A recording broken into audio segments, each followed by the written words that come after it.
Bandaraya Ipoh, sebuah bandaraya yang telah melalui pelbagai rintitan dan lipatan sejarahnya, pahit dan maung, suka dan duka.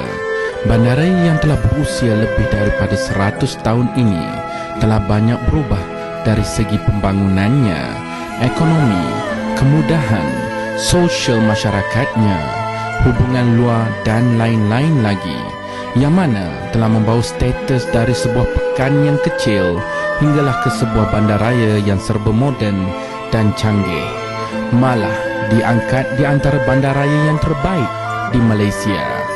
Kesemua ini sudah tentu tidak dapat dinikmati serta diperolehi oleh warga Ipoh sekiranya tidak datangnya dari pandangan serta perancangan yang bijak oleh 8 tokoh Datuk Bandar Ipoh yang telah banyak berjasa dan menjadi wira sebenarnya di bandaraya Ipoh yang hebat ini.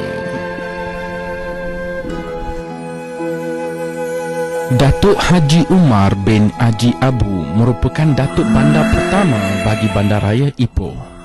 Datuk Umar telah bertugas sebagai Datuk Bandar Ipoh pada Majlis Pengisytiharan rasmi Ipoh menjadi bandaraya oleh Sultan Perak pada 27 hari bulan Mei 1988. Datuk Haji Omar telah banyak menumpukan kepada sektor pembangunan serta kemudahan di bandaraya Ipoh dengan lebih tersusun serta terkawal.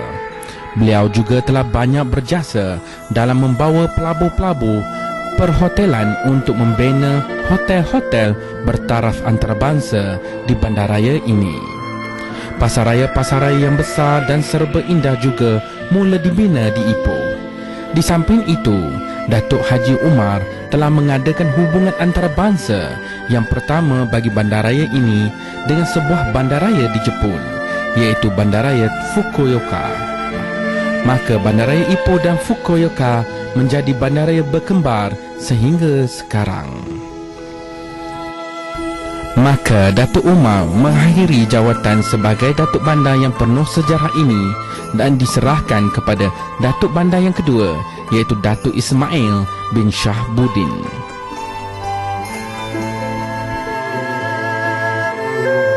Datuk Bandar kedua iaitu Datuk Ismail bin Shahbuddin.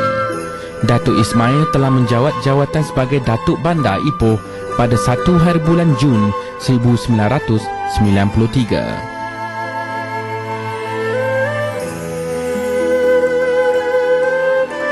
Kemping We Care iaitu bermaksud kami endah dan peka dengan keadaan sekeliling, iaitu kebersihan dan kehijauan, boleh membawa keharmonian serta kesihatan yang baik kepada warga Ipoh itu sendiri.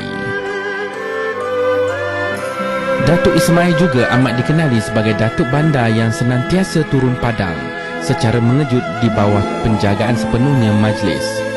Tujuan berbuat begitu adalah untuk mengetahui perkara yang sebenarnya berlaku dan mengharapkan sikap disiplin yang tinggi kepada kaki tangan Majlis Bandaraya Ipoh.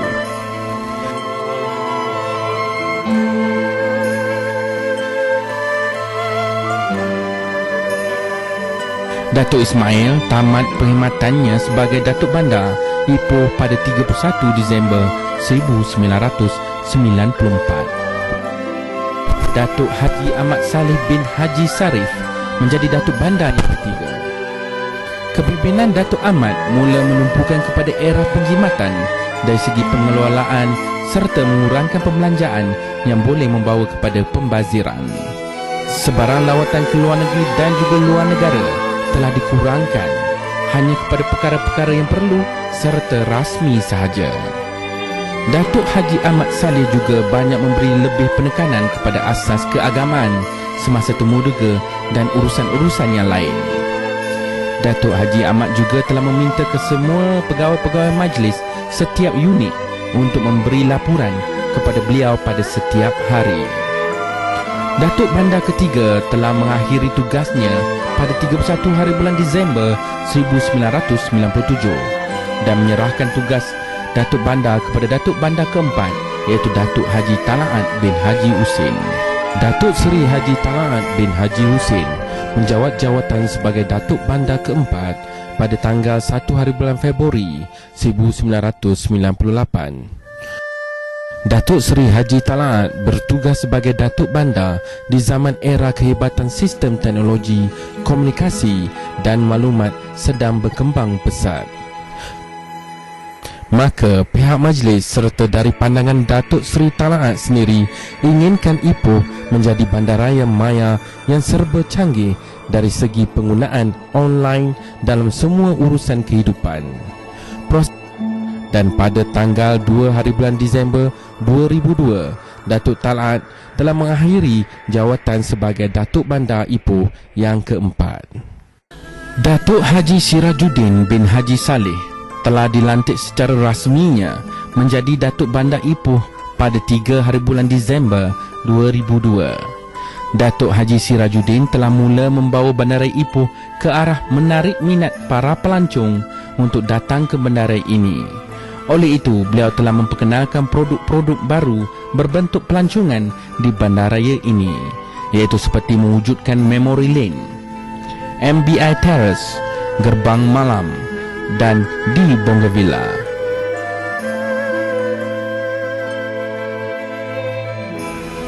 Pada 15 hari bulan April 2004, Datuk Sirajuddin menamatkan tugas sebagai Datuk Bandar kelima dan menyerahkan jawatan kepada Datuk Bandar ke-6 iaitu Datuk Hassan Nawawi.